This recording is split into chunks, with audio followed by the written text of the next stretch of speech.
Hello guys नमस्ते।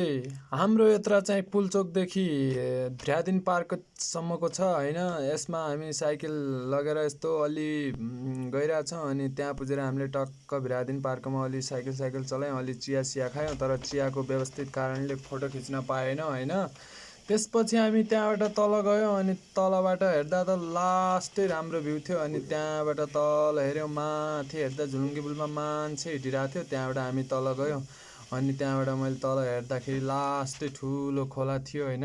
त्यो खोलामा कस्तो डर लाग्यो अनि त्यहाँबाट हामीले हेर्दै हेर्दै घुम्दा घुम्दै काठमाडौँको भ्यू नि दामी देखिरहेको थियो।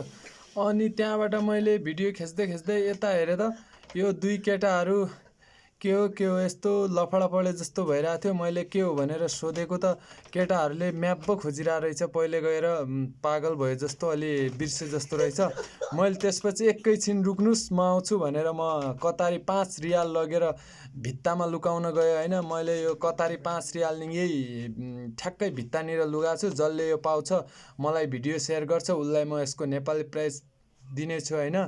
त्यसपछि हामीले त्यो पैसा लुगाएपछि हामी ट्याक्कै पारेर साइकल चढेर अनि ट्याक्कै लुगायौँ होइन। त्यसपछि हामी साइकल चढ्यौँ अनि त्यसपछि हामी घरतिर लाग्यौँ होइन। घरतिर आउँदा आउँदा ट्याक्कै पछाडिहरू मान्छे आइरहेको थियो, टन्नै थियो, पार्कहरू राम्रो थियो अनि त्यहाँबाट हामी यतातिर लाग्यौँ अनि यतातिर लागेर ठ्याक्कै बाटो बिर्सेर कालो बाटोमा आइपुग्यौँ होइन। त्यहाँबाट बाइकहरू त्यो साइकलहरू धकेल्दै धकेल्दै सास फुलेर लास्टै आउन गाह्रो भयो होइन। त्यहाँबाट हामी टक्कै आयौँ। त्यति भन्दै हस् नमस्कार, सब्सक्राइब लाइक सेयर सब गरिदिने थ्याङ्क छुम छि छि छ्याङ छुम छि छि छ्याङ छुम छिङ थाङ थुङ थाङ।